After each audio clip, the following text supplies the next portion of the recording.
My name is Atossa Soltani. I'm a forest activist, been working in the Amazon basin for 3 decades with indigenous peoples to protect the rainforest and also advanced indigenous peoples' rights, so kind of rethinking the economic system in order to protect the biosphere and basically the lungs and heart of the planet.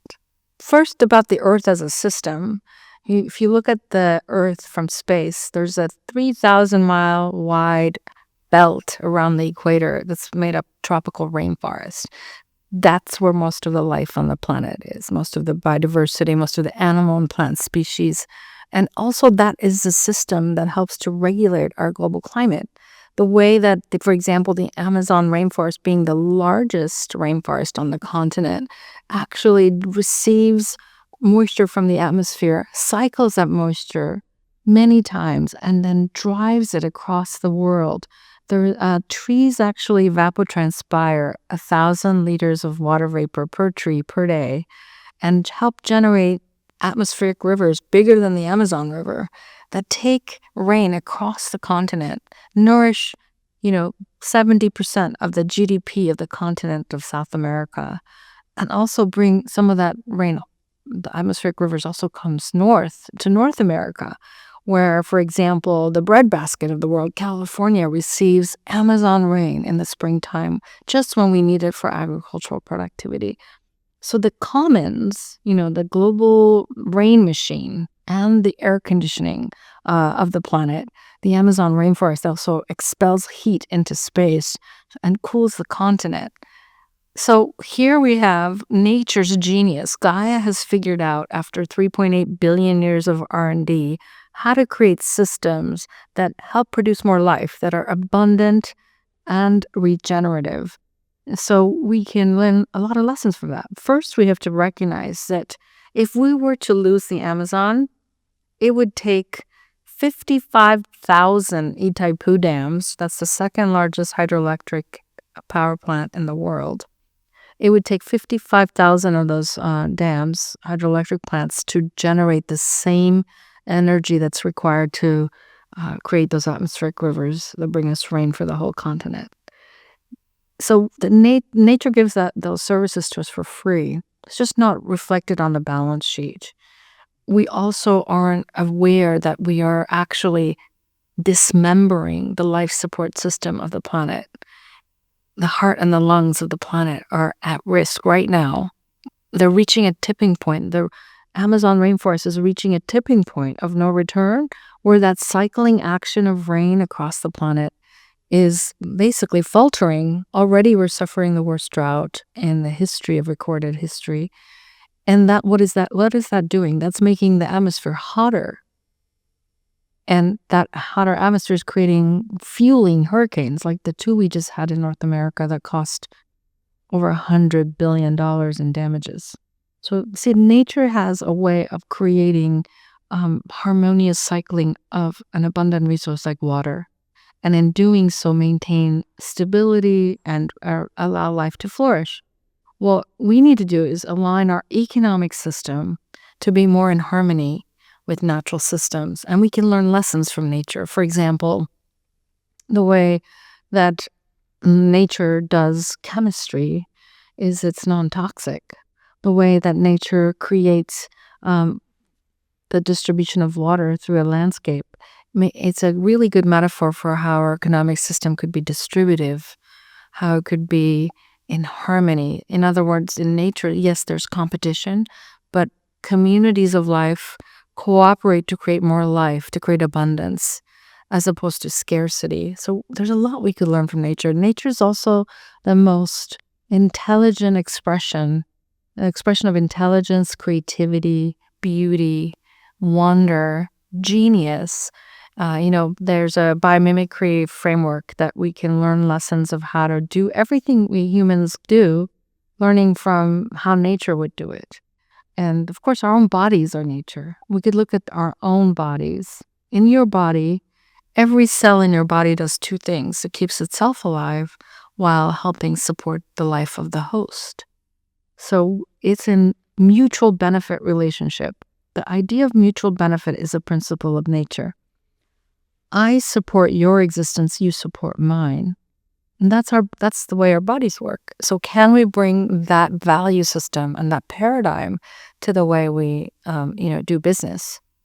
And right now there's an incredible effort to change the goals of the economic system from just being about wealth, GDP growth, and wealth accumulation and jobs to being about gross ecological products. So that includes the flow of services from nature to a business and vice versa, the impact of a business on nature.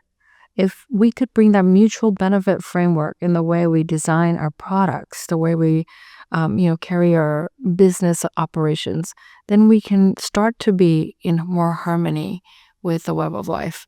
And ultimately, what scientists tell us is that we're in polycrisis. We're seeing a collapse of the hydrological system, the climate system, mass extinction of biodiversity, the proliferation of zoonotic viruses. Basically we are, in a way, having an autoimmune system disorder in the human. Humans are acting in a way that is more like an autoimmune system problem in the body of Gaia. And we just need to basically reverse that and say, to heal and generate, we need to be combining two goals: human prosperity and ecological flourishing. And we can find that sweet spot where money and business activity is actually enhancing life as opposed to at war with life. So that's kind of what I was speaking about today. One of the principles of living systems is that life cooperates in communities of living entities that help create synergy, help create synergy and help to create more life and conditions for more life to flourish. If you look at any ecosystem, you see competition of niche as the thing that we always focus on, but beneath that is synergistic, is coherent, and it's basically mutually beneficial relationships.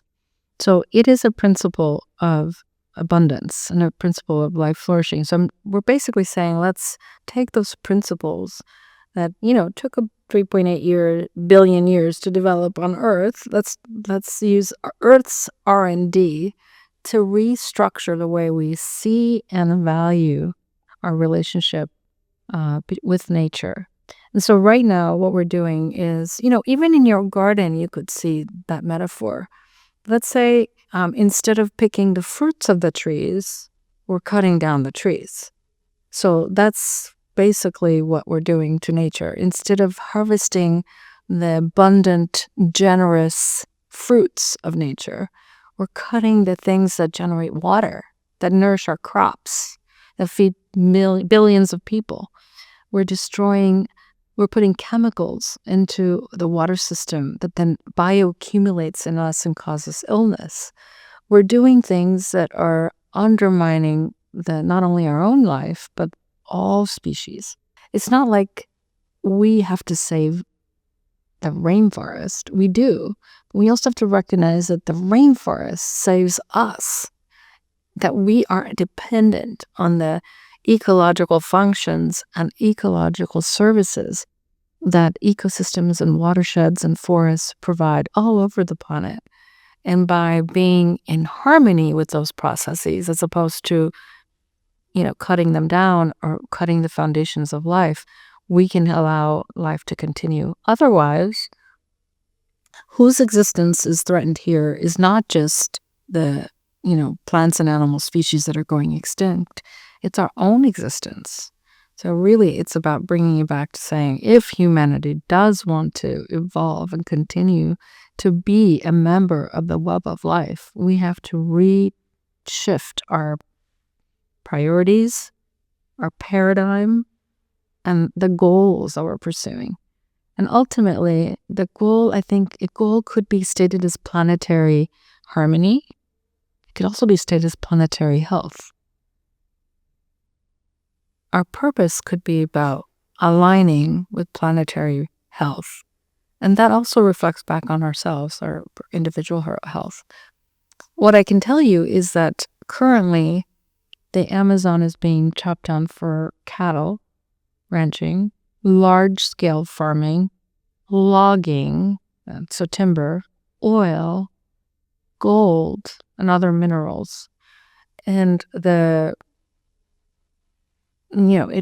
things are happening at such a large scale, way beyond just being fruits of the forest. They're actually now creating an imbalance in the system where we're seeing a collapse of those circulating rivers in the sky.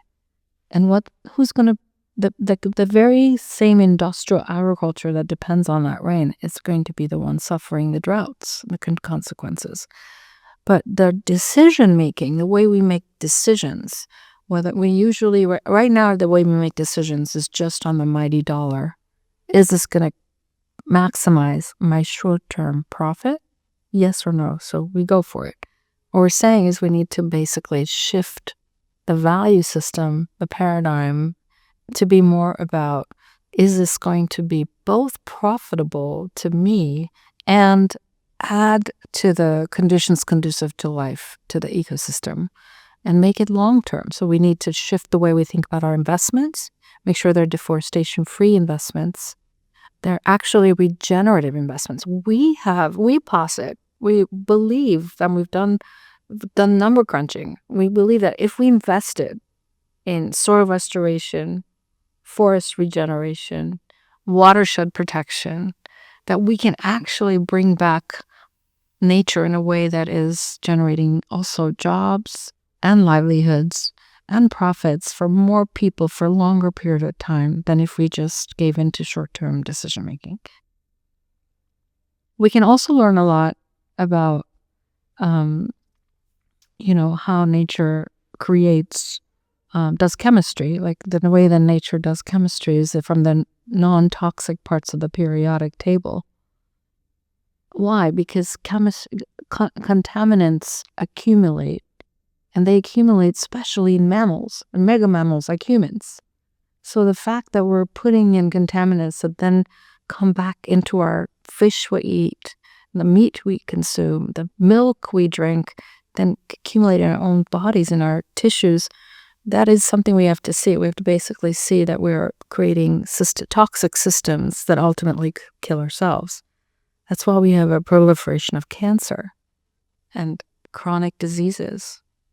So, it invites us to really think, the systems we created them in the 50 or 100 years ago, before we knew all this. But now we have technology. We can actually use technology to be more in coherence with life. We could actually look at how AI could measure ecological services of every business activity. What would take economists and statisticians years to do, we could do in seconds, to align our business decisions, investment decisions with the flourishing of life.